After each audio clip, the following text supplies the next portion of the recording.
సమాజంలో అంటరానితనం, కుల వ్యవస్థ నిర్మూలనకే కాకుండా అణగారిన వర్గాల అభ్యున్నతికి, మహిళా ఉద్ధరణకు ఎనలేని కృషి చేసిన మహోన్నత వ్యక్తి, ఆదర్శనీయుడు మహాత్మా జ్యోతిరావు ఫూలే అని వైఎస్ఆర్సీపీ పిఠాపురం నియోజకవర్గ ఇన్ఛార్జ్ వంగగీత విశ్వనాథ్ కొనియాడారు.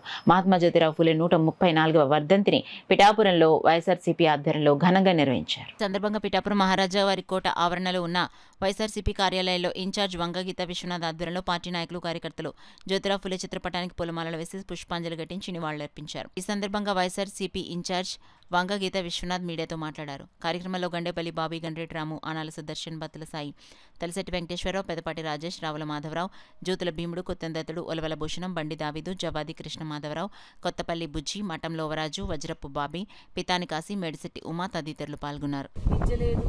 వారికి అంటరానితనం, అవిద్య, సాంప్రదాయాలు, మూఢనమ్మకాలు, పెత్తందారీ వ్యవస్థలు, ఇటువంటి పరిస్థితుల్లో వారు అక్కడ సమాజాన్ని చూసి సమాజం కోసం వారు ఎంతో కృషి చేయడం జరిగింది.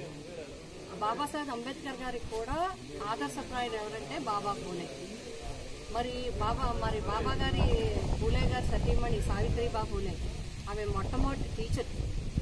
చెప్పాలంటే ఇండియాలో ఒక మహిళా టీచర్గా మొట్టమొదటిగా అర్ధరాత్రి లాంటర్లు పట్టుకుని వెళ్ళి ఇంటింటికి వెళ్ళి మహిళలకి విద్య ఆవశ్యకతను వివరించి చదువు చెప్పిన, అక్షరాలు నేర్పిన వ్యక్తి.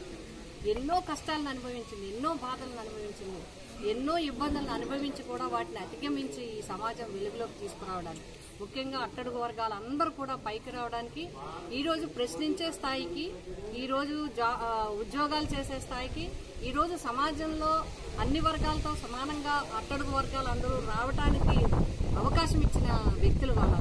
కాబట్టి వైఎస్ఆర్సీపీ పార్టీ పిఠాపురం నియోజకవర్గం తరఫున మా అందరి తరఫున ఈ సందర్భంగా బాబా పూలే గారికి మేము నివాళులు అర్పిస్తూ, ఆయన ఏదైతే అన్నారు, ప్రభుత్వం ఏదైతే నిజమైన ప్రభుత్వం ఎవరంటే అందరినీ సమానంగా చూసే ప్రభుత్వం, తప్పు చేసేవారు ఎవరైనా సరే శిక్షించే ప్రభుత్వమే నిజమైన ప్రభుత్వం అని చెప్పారు. ఆ విధంగా ఈ ప్రభుత్వం కూడా తప్పుడు ప్రచారం చేసిన వాళ్ళు ఏ పార్టీ వాళ్ళైనా సరే మీరు చర్యలు తీసుకుంటే అది నిజమైన పరిపాలన అవుతుంది.